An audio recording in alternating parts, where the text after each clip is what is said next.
Hello, my name is Dino Hoss, and today I'm going to be running through the different types of business documentation that the seller sends from the quote to the invoice. A source document is a business document that provides information about a transaction that takes place between the seller and the buyer. There are a number of business documents that need to be completed before the actual buyer has to pay the money and the transaction becomes legal. At the beginning, the buyer will ring up or email or inquire about goods that the seller is perhaps offering to sell. If the seller wants to sell goods to the buyer, they will send a quotation document which will outline the cost of each unit of the good or service that they are offering. If the buyer is happy with this quote, then of course they will put in an order, a purchase order, that the seller receives and then sends an advice note to the buyer just before they're about to send the goods with the delivery truck or through the delivery firm. Once the goods are sent from the seller to the buyer, a delivery note is dispatched with them, and on that delivery note it will outline how many units have been sent, what colour they are, what type they are, and how much each unit costs. Of course, the buyer will check to make sure that the delivery has actually got all the items that they ordered and that they are correct in terms of colour or specification, and that the price quoted is correct. Once they are happy, they will sign the delivery note that then goes back with the delivery van driver or the courier company or delivery company to the seller. Finally, when the seller receives the delivery note, they will then invoice, send a bill, which highlights what has been sold and the total cost to the buyer. Once the buyer receives this invoice, the transaction becomes legal, and the buyer will then be expected in the eyes of the law to pay the seller for the goods or services. So what does a quotation source document actually look like?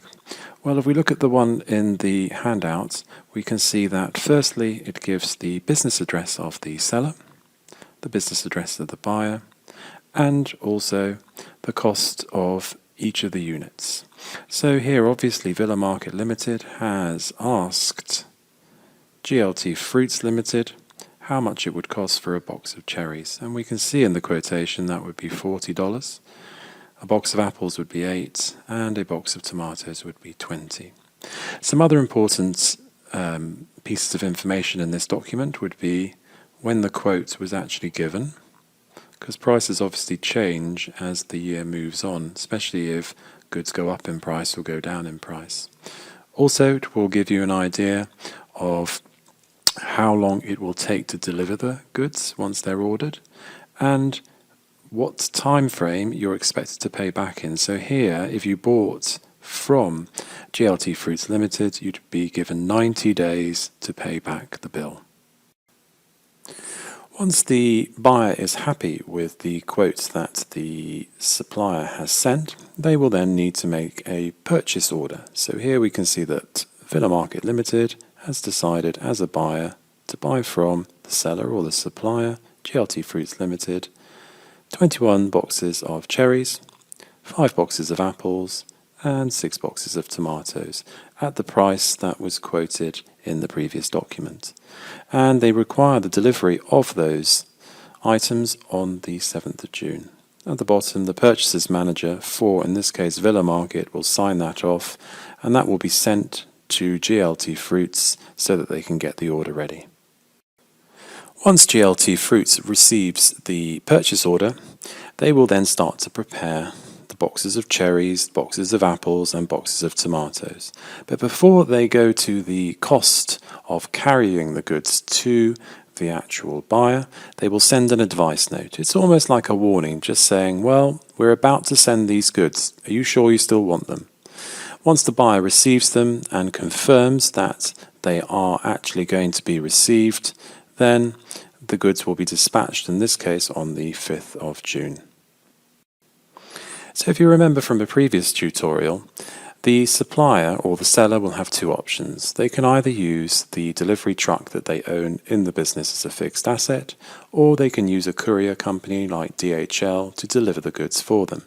In both cases, the delivery person will need to take the goods to the buyer and also the delivery dispatch note. So what's the purpose of this note? Well, when the goods are received, the buyer is going to want to check that they are actually what he or she ordered from the supplier. So on the delivery note, you'll notice that the following pieces of information are important. It says that there are 21 boxes of cherries, 5 boxes of apples, and 6 boxes of tomatoes. This is what you're going to be charged per unit: $40 for the cherries, $8 per box of apples, and $20 per box of tomatoes. Now, as a buyer, before you sign this off, you're going to go into the back of the truck, or you're going to inspect the boxes as they come off the truck, and you're going to make sure there are actually 21 boxes of cherries, 5 boxes of apples, and 6 boxes of tomatoes. Then at the bottom here, if you're happy that they are correct, you will sign that, and the delivery note will go back to the seller as a form of proof that you have actually signed off for those goods. In other words, you've said, I am happy to accept what you sent me was correct, and you can now charge me the money. Once the seller receives the delivery note, they then need to dispatch the most important business document, which is known as the invoice. It's a bill. If you imagine you go out and you go to a restaurant, at the end of your meal they will present you with a bill, and that is really what we would call a demand for payment. An invoice for goods works in exactly the same way. Here we can see the seller, GLT, is now saying to the buyer, Villa Market Limited, that I would like you to pay me for my 21 boxes of cherries, 5 boxes of apples, and 6 boxes of tomatoes. Well, how much?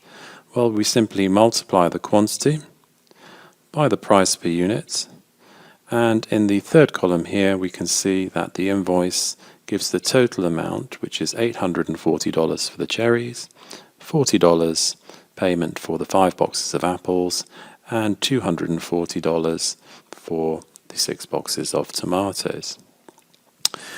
That totals up to $1,120, as we can see here.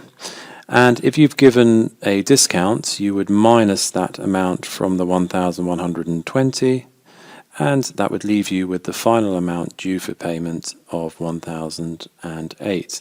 That's the important number for the buyer, because once the buyer receives this business document, the invoice, the transaction becomes legal. So in other words, according to the law of the country, the buyer now owes the money for the boxes of various fruit and tomatoes that were delivered. At the bottom, the sales manager of the selling company, in this case GLT Fruit, will sign this invoice before it's sent to the buyer. And another important part of this document is the payment terms. So here there are 2 terms. The first is that we're expecting you to pay this bill of $1,008 in 90 days' time. The second is to encourage you to pay us early rather than take the whole 90 days or the 3 months to pay us back. If you pay us before the 17th of June, we will give you another cash discount of 5%. Thanks for listening. If you found this tutorial useful, then please do wait up for the next video to load up in the playlist. And if you do like what we're doing, then please remember to hit the like button.